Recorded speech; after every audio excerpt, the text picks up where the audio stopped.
Library အားလုံးမင်္ဂလာပါဒီနေ့တော့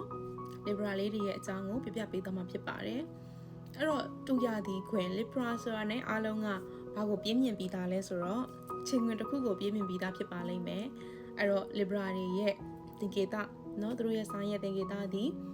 ချိန်ခွင်တစ်ခုဖြစ်တယ်အဲ့တော့ချိန်ခွင်ဆိုတာကဒီနှစ်ဖက်ကိုညီညွတ်မျှတအောင်လုပ်ပေးတဲ့ကိရိယာဖြစ်တဲ့အတွက်တူရသည်ဘွားတွေရဲ့စိတ်နဲ့စိတ်ဓာတ်ကလည်းညီညွတ်မျှတလိမ့်မယ်လို့အကျန်းပြင်းယူဆလို့ရတယ်เนาะအကျန်းပြင်းเนาะโอเคဆက်ပြောမယ်အဲ့တော့လူရသည်ဘွားတွေဒီ library ကိုလွှမ်းမိုးတဲ့ sign ဒီ air sign ဖြစ်တယ် air sign ဖြစ်တဲ့အတွက်ဒါကျွန်မအရှိဗီဒီယိုတွေမှာလည်းပြောခဲ့တယ်ဒီလေတဲ့လွှမ်းမိုးတဲ့ sign တွေကိုသဘောကျတယ်ဘာလို့လဲဆိုတော့သူတို့က extrovert တွေလည်းများတယ်လူတွေကို influence ကောင်းကောင်းလုပ်နိုင်တယ်သူတို့ကဒီစကားကြွယ်တယ်ပေါ့နော်ပြီးရင်လေယူလေသိန်းကအစသူတို့ကလူတွေကို influence လုပ်နိုင်တဲ့လူတွေတော်တော်များတယ် Libra ထဲမှာပေါ့နော်လူတွေကသူတို့ပြောလိုက်လို့ရှိရင်လက်ခံချင်တယ်ဒီ air sign တွေရဲ့တဘာဝအဲ့ထက်မှာ Libra ကပို့တယ် Libra ကလေဥဆောင်နိုင်စွာလည်းရှိတယ်ပြီးတော့သူတို့ကိုသူတို့ညီညွတ်မျှတအောင်နေတယ်ပြီးတော့ကိုဆက်ဆက်ဒီဆက်ဆက်လည်းပါတတ်တယ်သူကလေတခုခုဆုံးဖြတ်ခက်နေရင်သူတို့သွားမေးလိုက်လို့ရှိရင်သူတို့အဖြေရှိတယ် Libra မှာလေအဲ့တော့ Libra တွေကပို့ပြီးတော့မှဒီ leader role မှာလည်းရောက်နေတယ်သူတို့ကလေသူတို့ပုံစံ၅ကိုမှဒီဥဆောင်နိုင်စွမ်းရှိတဲ့ပုံအလိုလိုပေါက်နေတတ်တယ်။ဘာမှမလုပ်ပဲသူ့အတူထိုင်နေတောင်မှသူ့ကို leader တယောက်အဖြစ်နဲ့မြင်နိုင်တယ်။ပုံစံကပြောချင်တာဘယ်လိုလဲဆိုတော့သူတို့ကအဲ့ဒါဘယ်ကစပြောရမလဲဆိုတော့သူတို့ကိုလွှမ်းမိုးတဲ့ဂျိုဒီ Venus ဂျိုဖြစ်တဲ့တောက်ကြဂျိုအချစ်ဂျိုနတ်ဖျားမဆိုလဲ Aphrodite ပေါ့နော်အဲ့တော့ Libra တွေကအလှအရန်ကြိုက်တယ်ကြားရောမှရောလူကြီးလူငယ်မရွေးအလှအပအရန်မမောတယ်သူတို့ကိုသူတို့လည်းလှအောင်နေတယ်သူတို့နဲ့ပတ်သက်တဲ့လူတွေသူတို့ပတ်ဝန်းကျင်ကိုလည်းသူတို့လှအောင်ထားတယ်အဲ့ဒီပုံစံမျိုးအဲ့တော့လှအောင်နေတယ်ဆိုတဲ့နေရာမှာသူတို့ကဟိုပေါ့နော်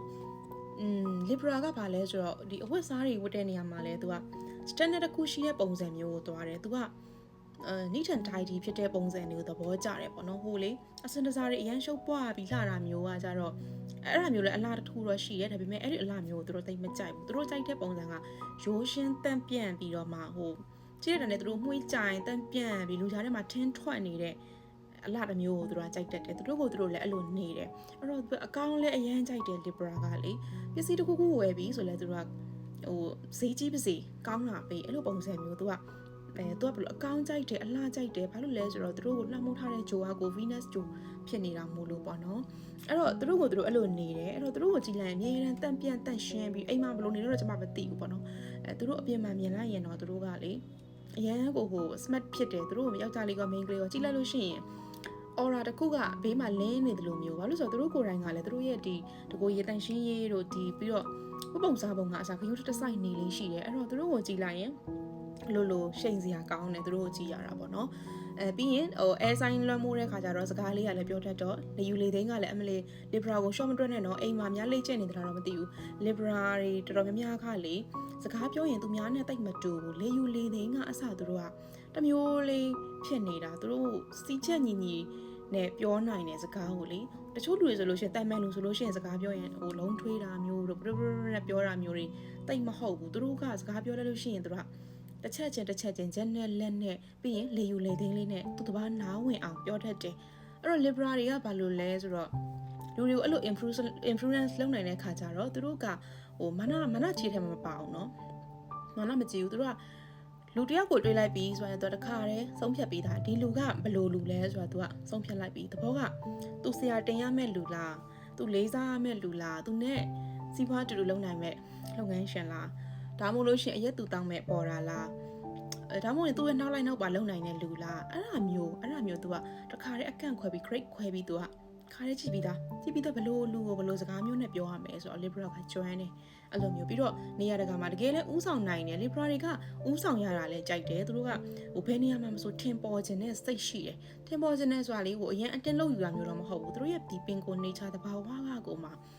တခုခုဆိုရင်သူတို့က volunteer လုပ်တယ်အဲ့လိုမျိုးပေါ့နော်ဟိုလူများကြားထဲမှာသူတို့ကထင်ပေါ်အောင်ဟိုတမင်လောက်တာထက်ဆိုင်ရင်သူတို့ရဲ့ဇယိုက်တဘာဝကိုအဲ့လိုထင်ပေါ်သွားစေတယ်သူ့ကိုလေတခုခုဆိုသူကဥဆောင်အရွယ်လုံနိုင်တယ်တာဝန်ခံတာဝန်ယူတယ်ပြီးတော့အဲ့လိုမျိုးစကားဝိုင်းတခုခုမှာဆိုလို့ရှိရင်ဒါဥဆောင်အရွယ်ပြောနေတဲ့လူဆိုအဲ့ဒါ Libra တွေများတယ်ပေါ့နော်မျိုးသမီးရောမျိုးသားရောဟိုပြလူမကြောက်ဘူးသူတို့ကရင်ဆိုင်ရဲတယ်ဆိုတာလေဟို ဟိုပေါ့နော်ပြောရမှာကြောက်လန့်နေတာမျိုးသွားလာမှာကြောက်တာမျိုးတိတ်မရှိဘူးဟိုလှုပ်လိုက်မယ်ဆိုတာကြီးပဲဘာလို့လဲဆိုတော့သူတို့က cardinal sign နဲ့မှာလည်းပါတယ်လေ cardinal sign နဲ့မှာပါတော့ cardinal sign ရဲ့တဘာဝကအဲ့လိုပဲလုံမယ် active ဖြစ်တယ်သူကလေဓာတ်ဆိုတော့ air sign ဆိုတော့သူက cardinal မှာ air sign ကျတော့ဘယ်လိုလဲဆိုတော့လေးလာနေပြီဘုံနဲ့လာမယ်အဲ့လိုပုံစံမျိုးပေါ့နော်သူကအရှိန်ယူပြီးလာနေတဲ့ပုံစံမျိုးအဲ့တော့ Libra တွေဒီသူကဟိုအားနဲ့အင်းနဲ့လာတဲ့တဲ့သူကလေအားနဲ့အင်းနဲ့လာတဲ့ဒါပေမဲ့လည်းသူကဘာလဲဆိုတော့ချိန်ခွင်ဖြစ်နေတဲ့အတွက်သူတို့ရဲ့အရင် strong ဖြစ်နေတဲ့စိတ်ကိုသူတို့ emotion ကိုသူတို့ပြန်ထိန်းနိုင်တယ်အဲ့ဒီပုံစံမျိုးဆိုတော့ Libra ကလေသူကတရားမျှတမှုတော့ရှိတယ်တခုရှိတာကသူတို့ကမှန်တယ်ထင်ရင်လုံးဝနောက်မဆုတ်ဘူးသူတို့မှန်တယ်ထင်ရင်သူတို့ကချိန်ခွင်သမားတွေဆိုတော့စာအုပ်ကြီးတိုင်းတီးကြတယ်လောက်တတ်တယ်သူတို့ကလေဒါပေမဲ့ချိန်ခွင်ဆိုပြီးအရင်တော့သွားတော့အထင်မကြီးနဲ့တိချိန်ခွင်တွေကအလေးတော့ခိုးရတယ်သတိထားတော့တခြားကြည့်နော်ဘာလို့လဲသူတို့စကားအရာအရန်ကြွယ်တယ်လေအဲ့တော့သူပြောလိုက်ရင်ကိုကလေအော်မျက်လုံးလေးကလဲနဲ့လေအော်အဲ့လိုဖြစ်သွားတာသေးလားတကယ်တော့ဟုတ်ချင်မှလည်းဟုတ်တာတချို့သူတို့ကဘာလဲဆိုတော့သူတို့ရဲ့ဒီဘဝရည်မှန်းချက်သူတို့သွားချင်တဲ့နေရာမျိုးတွေကိုကျန်တဲ့ဘေးမှာရှိတဲ့လူတွေကဘယ်နေရာမှာဘလို့အတုံးတဲ့တယ်ဆိုတော့သူတို့ကသိတယ်အတုံးလဲချတတ်တယ်အဲ့ဒီသူ့ရဲ့စွမ်းရည်လို့ခေါ်မှာပေါ့နော်သူ့စိတ်ထဲမှာဆိုတော့အတုံးမဝင်တဲ့လူဆိုတာတိတ်မရှိဘူးသူ့စိတ်ထဲမှာအဲ့လိုခုနပြောသလို grade တွေမျိုးခွဲပြီးတော့ဘယ်လူကဘယ်နေရာမှာအတုံးတဲ့တယ်ဆိုတာသူသိတယ်အဲ့လိုမျိုးပေါ့နော်အဲ့တော့ Libra နဲ့အချစ်ရေးကိုကြည့်လိုက်ရအောင် Libra နဲ့အချစ်ရေး Libra တွေကသစ္စာရှိတဲ့ထဲမှာတော့ပါပါတယ်ဘာလို့လဲဆိုတော့ခုနပြောသလိုပဲအုံနောက်နဲ့နှလုံးသားကို balance ညီအောင်သူထိန်းချုပ်တယ်အဲ့တော့အရင်ကြီးတော့အဲ့ဒါအရင်ထိန်းချုပ်ရတယ်ဘာလို့လဲဆိုတော့သူတို့ဒီ Venus ကြိုလွှမ်းမိုးနေတဲ့အတွက်ပွေခြင်းနဲ့ရှုပ်ခြင်းနဲ့မျက်နှာများခြင်းနဲ့လှတာလေးမြင်ရင်သူတို့အတွက်ကြိုက်လိုက်ခြင်းနဲ့ flex ခြင်းနဲ့ဒါပေမဲ့ချိန်ဝင်ကြီးရတယ်နောက်ကတန်းပါလာတော့အမှပြဿနာတက်ပြီအဲ့မှာသူကလေဟိုအရင်ကြီးဟို cheating လုပ်တာတွေပါတယ်အရင်ကြီးမလုပ်ဥမာလုပ်တယ်ဆိုတော့10ခေါက်လုပ်ချင်မှတစ်ခေါက်တော့လုပ်တာအဲ့တော့အလေးခိုးတယ်ဆိုတော့အဲ့ဒါပြောတာပေါ့နော်ဟို Libra တွေကိုလည်းဟိုပေါ့နော် Libra တွေကဟိုပုံမှန်အားဖြင့်ဆိုလို့ရှိရင်တော့သူတို့ကဟိုတီကြီးတာများပါတယ်တီကြီးတယ် smart ဖြစ်တယ်ဒါပေမဲ့10ခေါက်တစ်ခေါက်တော့အလေးတော့ခိုးရင်ခိုးတတ်သေးတယ်ဘာလို့လဲသူတို့ကအဲ့ emotion နဲ့ဒီနှလုံးသားနဲ့အုံလောက်ရှာမှာအများနဲ့ချိန်ဆပြီးလုပ်နေရတာဖြစ်တဲ့အတွက်လေအဲ့တော့ဟိုLibra တွေကိုဘယ်လိုပြောမလဲဆိုတော့သူကရေရှည်တော့တွဲတယ်လူပြောက်ကိုဟိုအပျော်တွဲဖို့အပျော်လိုက်ပြီးတော့မှဟိုလုံနေရမျိုးတော့မဟုတ်ဘူးသူကလေ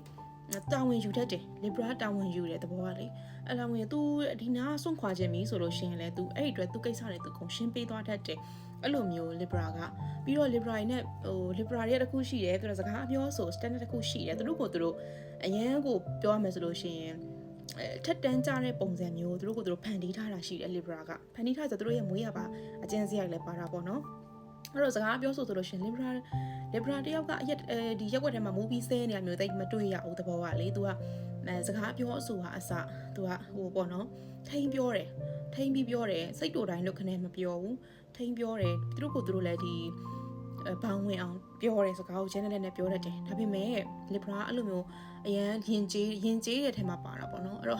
့အရန်ရင်ကျေးလို့ဆိုပြီးသူသွားတော့မစနဲ့ဟေး Libra တွေကဘယ်လိုလဲဆိုတော့ရင်ကျေးပေမဲ့စိတ်ခေါ်ရင်တိမ်ပေါ်တက်လိုက်လာတာသူကလေသူ့သွားပြီးတကူကူကိုကသွားပြီး founder တို့ဆဲဆိုတော့လောက်လိုက်လို့ရှိရင်အမလေး Libra မဆဲတတ်ဘူးမထင်နဲ့နော် Libra တွေကအဲ့အစိုးရထမင်းနေကြောင်ကြိုက်ပြီးနောက်ကနေကိုအဲ့ဒါမကြားဘူးတဲ့ဆဲနေတောင်လိုက်ဆဲတက်တယ် Libra ကသိလားအရန်စွာတယ်လေ Libra တွေကသိရမလားအဲ့တော့အဲ့ Cardi B တို့ဘာလို့ဆိုကြည့်လိုက်အဲ့လိုပုံစံမျိုးသူတို့ကညညမြတာမှုတော့ရှိရဲဒါပေမဲ့သွားတော့မဆန်းနဲ့ Libra ကိုလေယဉ်ကျေးတယ်ဆိုပြီးတော့မှမလီ Libra ကတုတ်တာ share တုတ်တတ်တယ်နော်သွားပြီးတော့မလုံးနဲ့အဲ့ဒါသတိပေးလိုက်အောင်မယ်ကဲအဲ့ဒါတော့ just kidding ပါလေအဲ့တော့ Libra တွေကဟိုဘယ်လိုပြောမလဲသဘောကျစရာဆိုင်ထဲမှာတော့ပါတယ်အမှုပညာလောကမှာလည်းသူတို့အရန်များတယ်သူတို့ကအမှုပညာသမားတွေများတယ်ဒီသူတို့ဘာလို့ဆိုတော့ဒီအုံနောက်နဲ့နှလုံးသားကိုသူကbalance ညီတာလောက်တတ်တော့အမှုပညာလောကမှာလည်းသူတို့အောင်မြင်အောင်လုပ်နိုင်ခြေရှိတာတွေအရန်များတယ်ပေါ့နော်အဲ့တော့ Libra တွေဒီဟိုကောင်းပါတယ်ကိုဘယ်လိုပြောမလဲLibra တွေအရင်စိုးသွမ်းနေဆိုတာမျိုးတော့တိတ်မပါဘူးဘာလို့ဆိုတော့သူတို့တော့ထိန်းချောင်းလိုက်မယ်ဒါပေမဲ့တချို့ Libra တွေကြတော့လည်းကျွန်းချက်တော့ရှိတာပေါ့လေနော်ပြောသလိုမျိုးပဲစိုင်းတိုင်းမှာတော့သူ့တော့ရှိတာပေါ့နော်ဒါပေမဲ့ Libra တွေအဆင်ပြေတာပြေးပါတယ်เนาะခြေမှလည်းအဆင်ပြေတယ်ကျန်တဲ့နေရာတွေလည်းအဆင်ပြေတယ်ဒီဒါနေရာကနေဥဆောင်နိုင်တယ် okay အဲ့တော့ဒါ Libra ရဲ့အကြောင်းဖြစ်ပါတယ်ကျေးဇူးများတင်ပါတယ်နားထောင်ပေးတာเนาะ